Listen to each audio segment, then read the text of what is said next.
Session 3 of LIC class.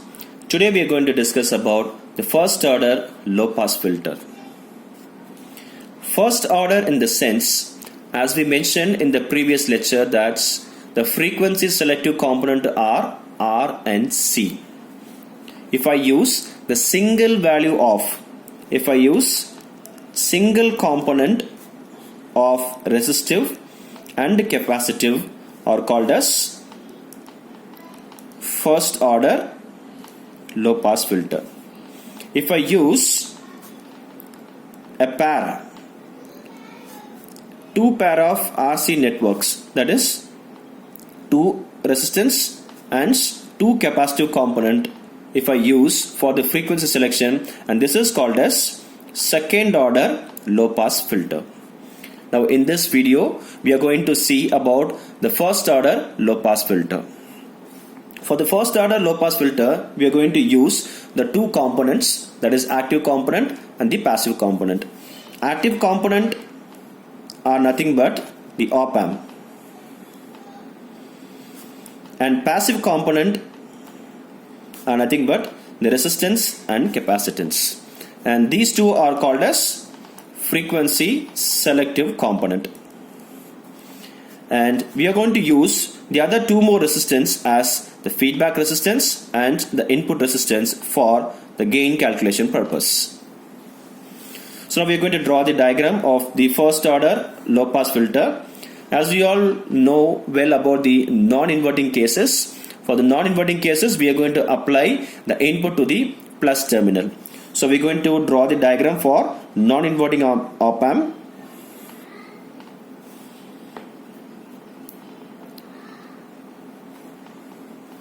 So two inputs and one output terminal.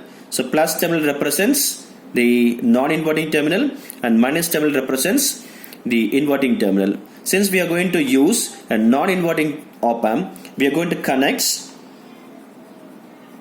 the input resistance and the feedback resistance to the inverting terminal.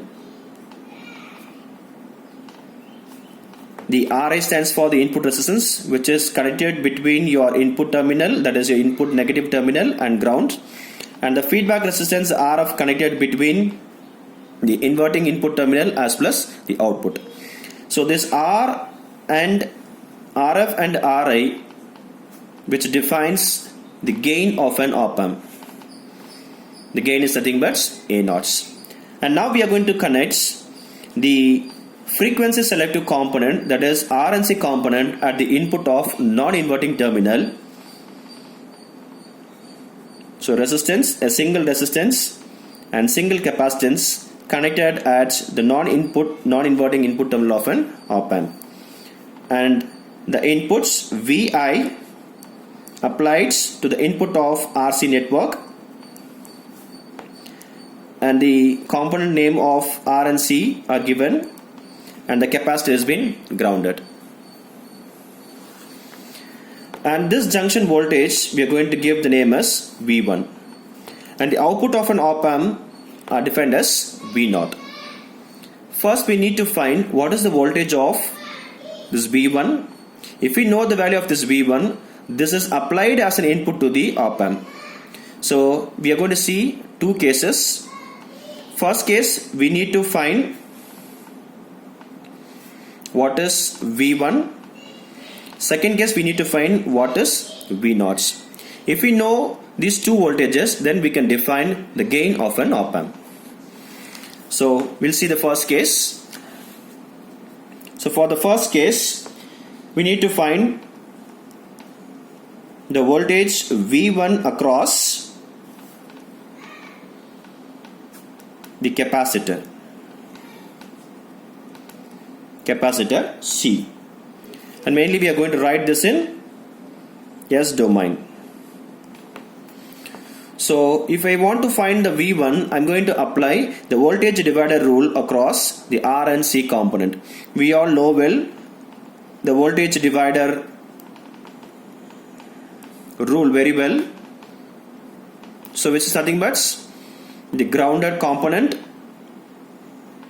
divided by the total component. So what is the grounded component here?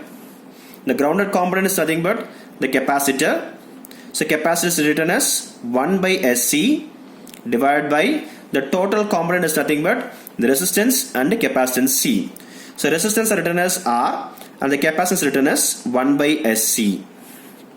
And the input voltage applied to this R and C is nothing but VI.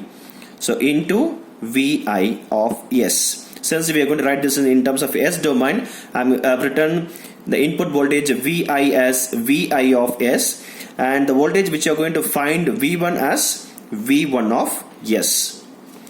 Now let me simplify these equations. So in one side I have VI of S which is equal to, so the grounded component which is nothing but the capacitance 1 by C, the total component R plus 1 by SC into the applied input VI of S. So first we need to take the LCM in the denominator. If I take the LCM in the denominator, so the numerator is as such 1 by SC divided by, in the denominator we are going to take the LCM, this SC with the multiplication of this R. So this becomes SRC plus 1 divided by SC into VI of S. So the numerator SC and denominator SC get cancelled with each other. Therefore, the numerator have only this 1 into the multiplication of VI of S. So VI of S divided by the denominator component are nothing but 1 plus SRC, and we got the answer for V1 of S. So let me take this VI of S to the LHS. So therefore V1 of S divided by VI of S which is equal to 1 divided by 1 plus SRC. So this is the gain equation for RC network. So RC network we have like this is VI and this is V1, and we got the equation, this is the output, as we'll take this as case 1. So case 1 output is nothing but output by the input, so V1 divided by VI. So we got the equation for the first case of V1 of S divided by VI of S which is equal to 1 by 1 plus SRC. So we derived for the first cases. Now we need to go for the second case. So our second case is nothing but to find the gain of non-inverting amplifier. So we all know the gain equation. If I see the diagram, so this is V0 and this is the applied input voltage VI. So V0 by VI. What is the applied voltage? VI to the plus input terminal of an op amp, and which is nothing but the gain equation nothing but based upon the RF as plus the RI. The gain equation of non-inverting amplifier is nothing but, so which is represented as, the gain is represented as A0, and what is our output? V0 of S divided by what is the applied input? V1 of S. What is the gain equation for non-inverting? Is nothing but 1 plus RF divided by RI. Therefore 1 plus RF by RI is nothing but the gain of the non-inverting terminal of an op amp. Now we need to write what is the overall gain of an op amp. So if you see overall transfer function,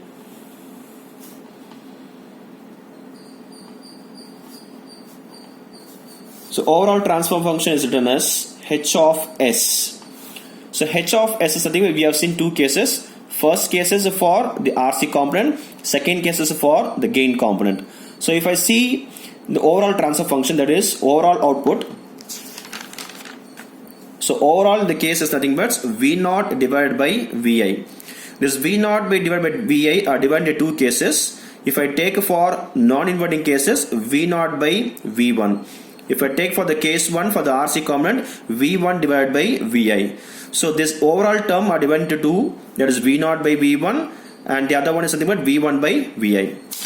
Therefore H of S can be written as V0 of S divided by the applied input voltage VI of S, and this is divided into, this can be split into two. So if I take for non-inverting amplifier, V0 by V1 of S. If I take for the RC component, V1 of S divided by Vi of S. So we know what is our V0 by V1 from the gain equation, which is nothing but gain naught.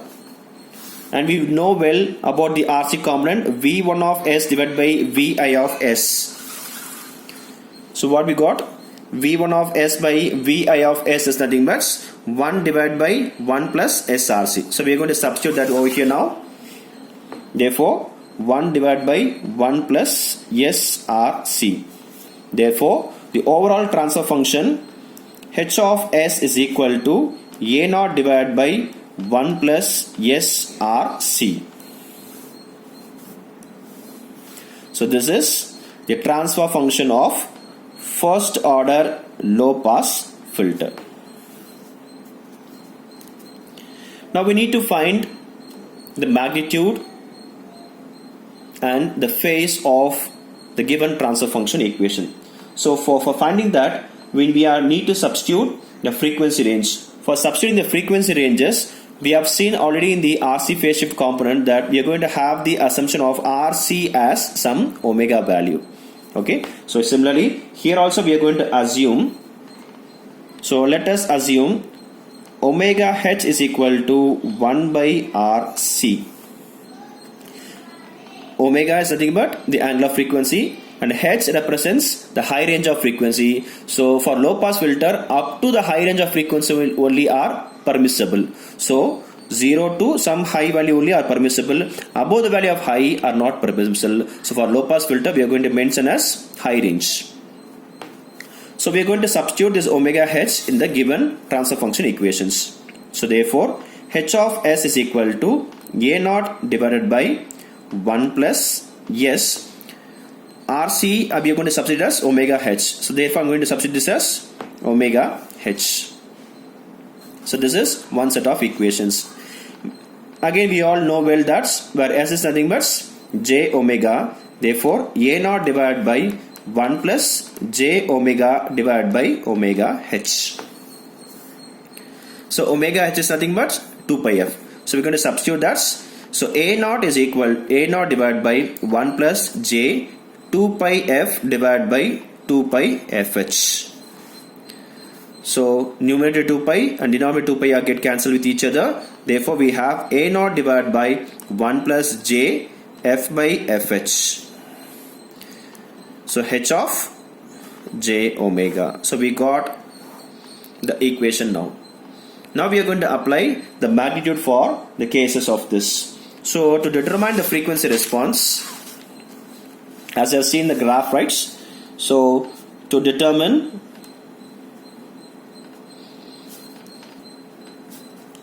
the frequency response,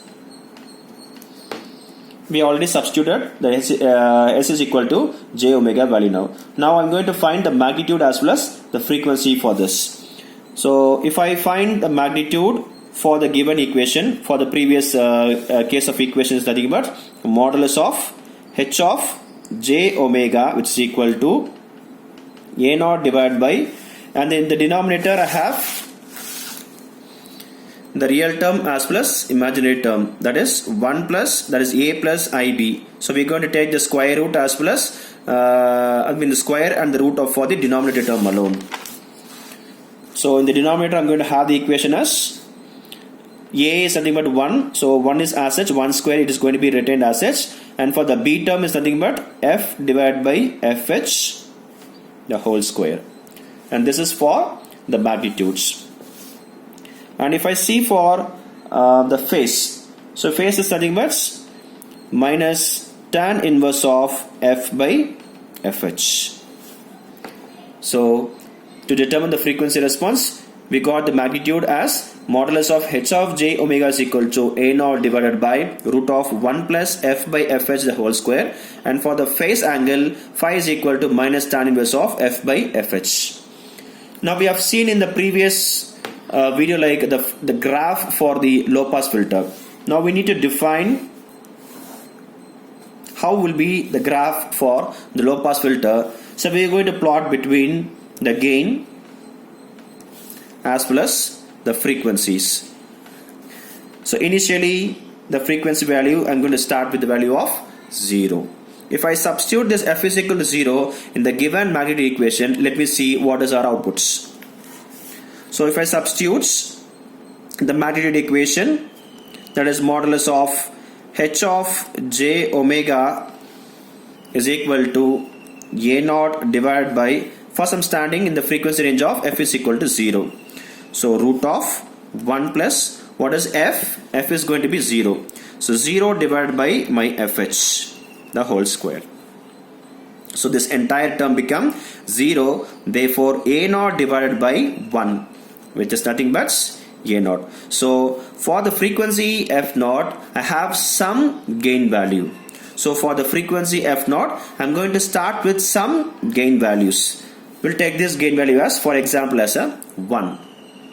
Now the frequency starts slowly increases from 0 and will be keep on moving towards the high range of frequencies. For example, it starts with low range of frequencies like 1 Hz, 2 Hz, 3 Hz, up to some range of frequencies now. So this is my some particular, we'll call this as the cutoff frequency, as we have seen in that omega h is nothing but can also be written as fh values now. So up to this range of frequency where I'm going to have my gain as a constant. We'll see that point now. If I move the frequency value from 0 towards my fh values, which means where f is equal to fh. Therefore again this magnitude equation is written as a naught divided by root of 1 plus where f is equal to fh, so fh divided by fh, the whole square. So fh and fh get cancelled with each other. Therefore a naught divided by root of 1 plus 1. Therefore a naught divided by 1 by root 2. So 1 by root 2 is nothing but 0.707 into a naught. So the point up to the range of 0.707, we're going to have a constant gain, that is up to the frequency of f is equal to fh, we are going to have the gain value to be constant as your frequencies increases. As your frequency increases, this gain value also a naught is also going to be constant. When the frequency f reaches the value of f is equal to fh, so up to this point the gain value and the frequency values are same, that is constants. So once we reach the f is equal to fh point, that is we'll call as cutoff point. So at the point we are going to have the gain value of 0.707, that is approximately minus 3 dB. So here I'm going to have minus 3 dB point. So at that particular point period, the graph starts decreases, where the point where f is equal to fh, when the frequency f when equal to fh point, so the gain value starts decreases towards the 0 of your gain value. So here we have the decreasing range, and this decreasing range of frequencies are called as roll off. This I have seen already in our AC characteristics of an op amp. So here we used only single component of RC network, so we have only a single roll off, that is minus 20 dB per decades. So when I increase the frequency range above your fh value, the gain value become 0. So this is for the cases when fh is greater than fh, the gain value would become 0. So for the frequency response graph, we have three conditions, that is f is equal to 0, the other case f is equal to fh, the other case f is equal to, that is f is greater than your fh values. So when we are going to stand in the initial frequency, that is f is equal to 0, we have a gain value. As the frequency increases, the gain also is constant throughout the range of frequencies up to f is equal to fh.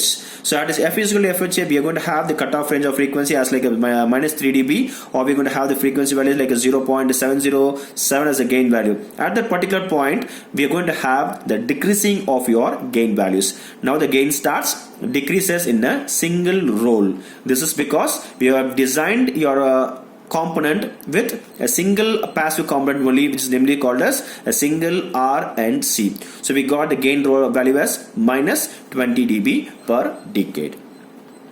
Hope you are clear with the concept of first order low pass filter. Thank you.